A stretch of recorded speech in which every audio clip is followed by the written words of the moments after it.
Welcome back to the History Diver, where we journey into the most challenging and often misunderstood chapters of human history. Today, we confront a sensitive, yet crucial topic, the perception and treatment of mental and psychological disabilities in medieval Europe. Far from our modern understanding, the medieval mind grappled with mental affliction in ways that were both compassionate and terrifying.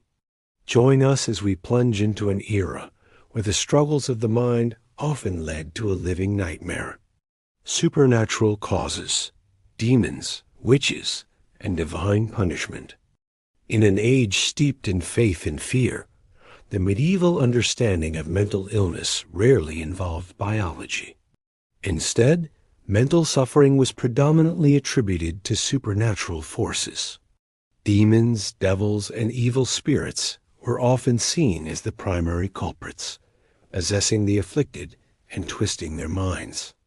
Strange behaviors, delusions, or fits were interpreted as signs of demonic influence, a battle between good and evil playing out within the individual.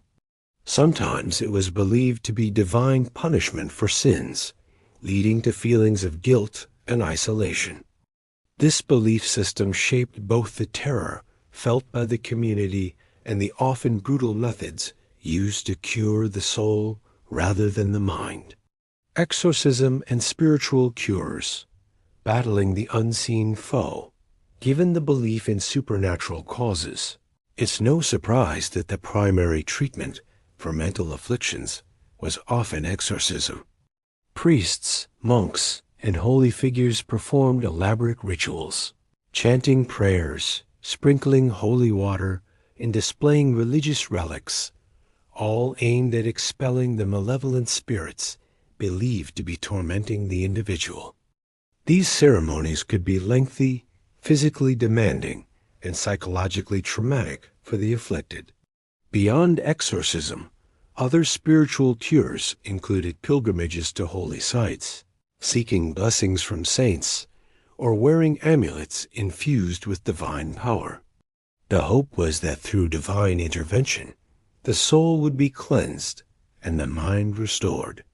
Physician's perspective, humoral imbalance, and basic treatments. While the Church often focused on spiritual remedies, medieval physicians, influenced by ancient Greek and Roman medical theories, offered a different, albeit limited, perspective. They largely adhered to the theory of humoral imbalance. The body was believed to contain 4 humors: blood, phlegm, yellow bile, and black bile, and an excess or deficiency of any humor was thought to cause both physical and mental ailments. Treatments were often drastic: bloodletting to reduce excess blood, purges to expel bile, or various herbal remedies designed to restore balance. Though far from effective, this medical approach represented an early attempt to understand mental illness through natural, rather than purely supernatural causes. The chaining and confinement, isolation and fear. For those deemed beyond spiritual or medical help, or for individuals whose erratic behavior threatened social order, the response was often harsh: confinement and chaining. There were no dedicated asylums as we know them. Instead, the mentally ill might be held in monastery cells, castle dungeons, or simple wooden cages in town squares. They were often shackled to walls or beds to prevent harm to themselves or others. This approach was driven by fear, ignorance, and a desperate need to contain what was misunderstood. These places were rarely about treatment. They were about segregation, isolating those who didn't fit into the rigid social fabric of the time. Stigma and ostracization, the outcasts of society. Perhaps the most pervasive suffering for those with mental illness in the Middle Ages was the immense social stigma and ostracization.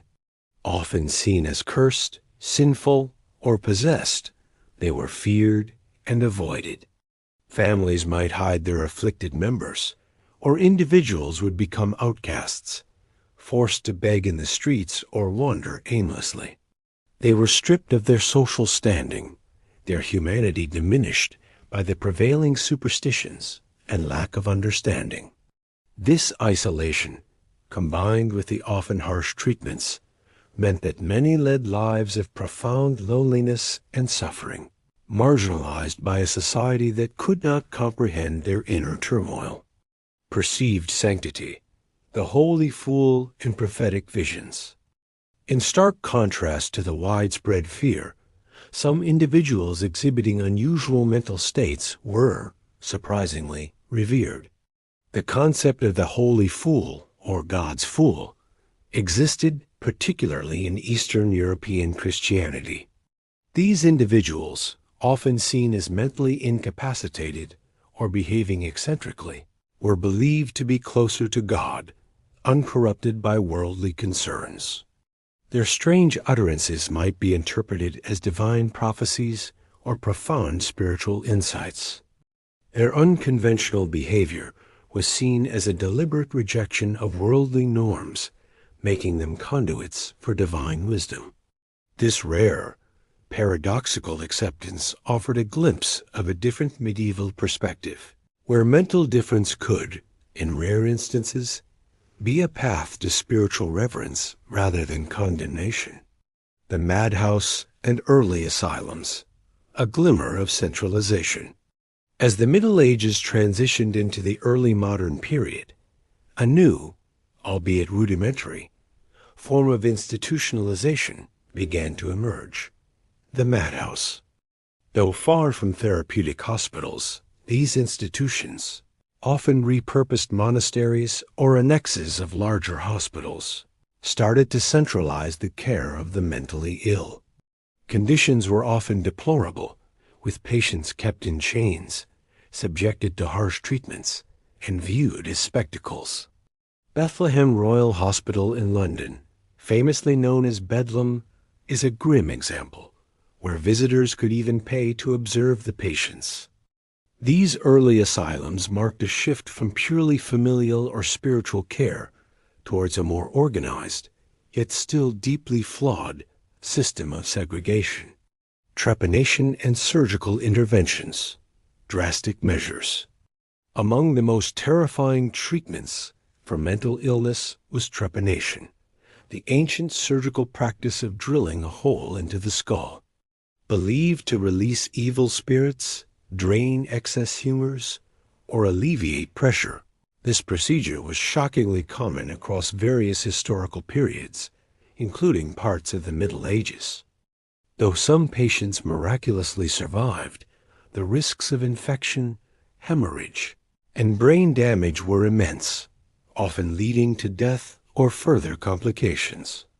Other crude surgical interventions or drastic purges were also attempted, driven by a desperate hope to find a physical cure for a condition they fundamentally misunderstood. These brutal methods underscore the lengths to which medieval society would go to fix what they perceived as a broken mind. The healing hands of saints, miraculous interventions. Despite the grim realities, there was also hope in the form of miraculous interventions attributed to saints. Many medieval saints were believed to possess the power to cure various ailments, including mental afflictions.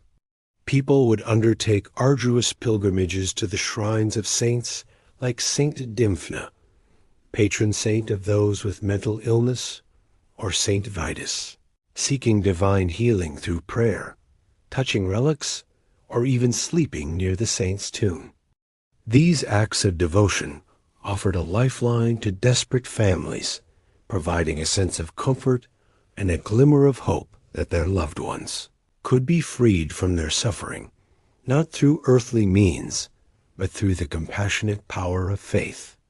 Mental health as a cultural reflection, beyond the Dark Ages. The medieval approach to mental and psychological disabilities, though often harsh and rooted in superstition, offers a profound reflection on the era itself. It was a time of deep faith, limited scientific understanding, and rigid social structures. Yet, even amidst the fear and confinement, glimpses of compassion, attempts at physical healing, and the enduring power of spiritual hope existed. Understanding this period is not about judging the past by modern standards, but about appreciating the complex ways humanity has grappled with the mysteries of the mind. It reminds us how far we've come in our understanding of mental health, but also how much we can learn from the diverse perspectives that shape the experiences of those who lived with these unseen struggles. Conclusion. The struggles of the mind in medieval Europe offer a stark yet crucial reminder of how deeply culture shapes our understanding of illness. Which aspect of medieval mental health practices shocked you the most, or perhaps offered a surprising insight? Share your thoughts in the comments below. If you found this dive into the past enlightening, don't forget to like this video, subscribe to the History Diver, and hit that bell icon so you don't miss our next journey into the unexpected depths of history.